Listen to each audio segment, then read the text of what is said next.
Bismillahirrahmanirrahim. Assalamualaikum warahmatullahi wabarakatuh. Alhamdulillahirabbil alamin. Wassalatu wassalamu ala asyrofil anbiya'i wal mursyalin wa ala alihi washabihi asma'in. Amma ba'du. Pertama, mari kita panjatkan puji syukur kehadirat Allah Subhanahu wa taala yang telah memberikan nikmat dan kesempatannya sehingga kita bisa berkumpul, mendengarkan, berdiskusi pada pelajaran kali ini. Sholawat serta salam kita berikan kepada Nabi besar Muhammad SAW yang saya hormati Ibu Epa Gustiana MPSI Psikologi dan rekan-rekan semua yang saya banggakan. Sebelumnya saya ucapkan terima kasih kepada Ibu Epa Gustiana MPSI Psikologi yang telah memberikan kesempatan kepada kelompok kami untuk menyampaikan, menayangkan materi presentasi untuk kali ini. Baiklah, materi akan disampaikan oleh rekan-rekan saya. Materi tersebut yang berjudul mengajar. Dipersilakan kepada rekan-rekan saya untuk menyampaikannya. Dalam materi mengajar kali ini mencakup 4 pembahasan, yaitu yang pertama ada arti penting mengajar, kedua definisi mengajar, ketiga pandangan-pandangan pokok mengenai mengajar, dan yang terakhir ada model dan metode pokok mengajar. Nah, yang pertama, apa sih arti penting mengajar itu? Mengajar merupakan istilah kunci yang hampir tidak luput dari pembahasan mengenai pendidikan, karena keeratan hubungan antara keduanya. Dalam menjalankan tugasnya sebagai penyaji pelajaran, khususnya di kelas, guru tidak hanya dituntut mentransfer pengetahuan atau isi pelajaran yang disajikan kepada siswa, melainkan lebih dari itu. Dalam arti yang ideal, mengajar bahkan mengandung konotasi membimbing dan membantu memudahkan siswa dalam menjalani proses perubahannya sendiri, yakni proses belajar untuk meraih kecakapan cipta, rasa, dan karsa yang menyeluruh dan utuh. Definisi mengajar. Yang pertama, menurut Arifin, tahun 1978 mendefinisikan bahwa mengajar sebagai suatu rangkaian kegiatan menyampaikan bahan pelajaran kepada murid agar dapat menerima, menanggapi, menguasai, dan mengembangkan bahan pelajaran itu. Yang kedua, menurut Tyson dan Carroll, tahun 1970.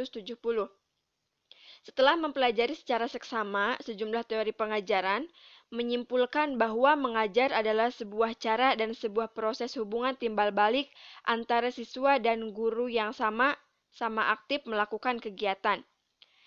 Yang ketiga, menurut Nasution, tahun 1986, berpendapat bahwa mengajar adalah suatu aktivitas mengorganisasikan atau mengatur lingkungan sebaik-baiknya dan menghubungkannya dengan anak sehingga terjadi proses belajar.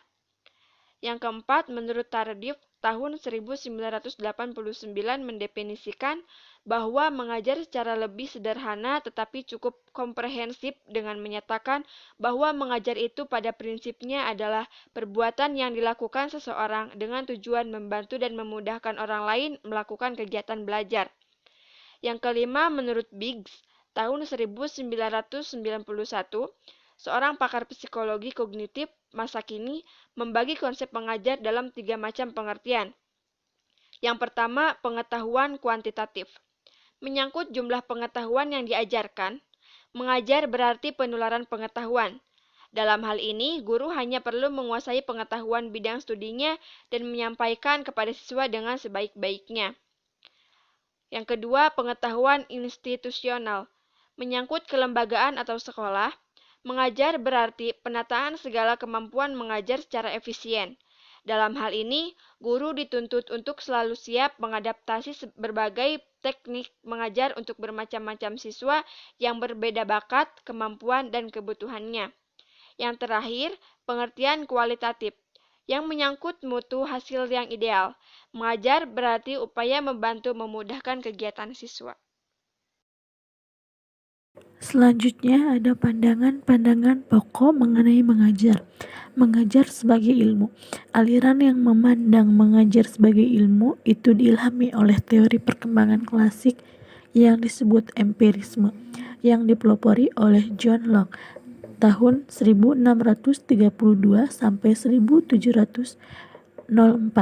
Mengajar sebagai seni. Mengajar sebagai seni mengacu pada bakat sejak lahir yang tidak berbeda dengan gagasan teacher are born not built, bahwa guru itu dilahirkan bukan dibangun atau dibuat. Model dan metode pokok mengajar. Yang pertama, model pokok mengajar terbagi menjadi 4, yaitu yang pertama model informasi processing, yang kedua model personal, yang ketiga model sosial, yang keempat model behavioral. Yang pertama model informasi processing, yaitu model tahapan pengolahan informasi. Kata informasi processing sesungguhnya berasal dari istilah yang menjelaskan aktivitas mental siswa kepada pengoperasian, pengetahuan, dan pengolahan informasi yang diekstraksikan dari peristiwa-peristiwa yang ada di lingkungan sekitarnya, seperti suara atau kata, gerakan benda, dan gambar. Metode peningkatan kapasitas belajar diarahkan pada pengembangan yang pertama, daya cipta akal siswa, yang kedua, berpikir kritis siswa, yang ketiga, penilaian mandiri siswa, yang keempat, sosio-emosional siswa sebagai salah satu fenomena ranah rasa siswa. Yang kedua, model personal, yaitu rumpun model yang pada umumnya berorientasi pada pengembangan pribadi siswa dengan lebih banyak memperhatikan kehidupan ranah rasa, terutama fungsi emosionalnya. Model non-direktif pada umumnya dirancang sederhana untuk membantu mempermudah proses belajar pada siswa secara umum, dalam arti tidak ditunjukkan pada aktivitas belajar materi tertentu.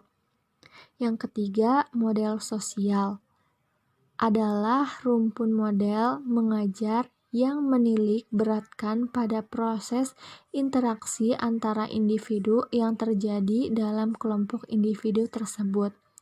Model role playing atau bermain peran pada prinsipnya berfungsi sebagai prosedur bimbingan dan penyuluhan yang bersifat edukatif.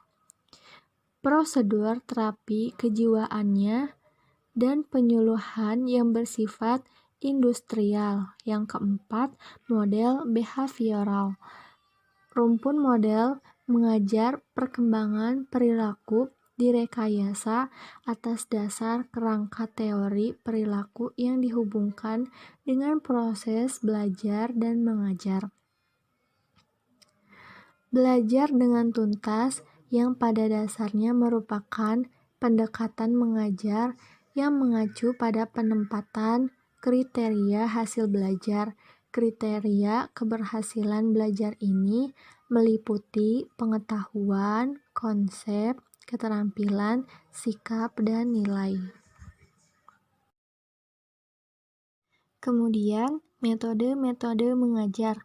Yang pertama, metode ceramah. Yang kedua, metode tanya jawab. Yang ketiga, metode diskusi. Yang keempat, metode pemberian tugas dan presentasi. Yang kelima, metode hiwang dialog. Yang keenam, metode pemecahan masalah. Yang ketujuh, metode eksperimen.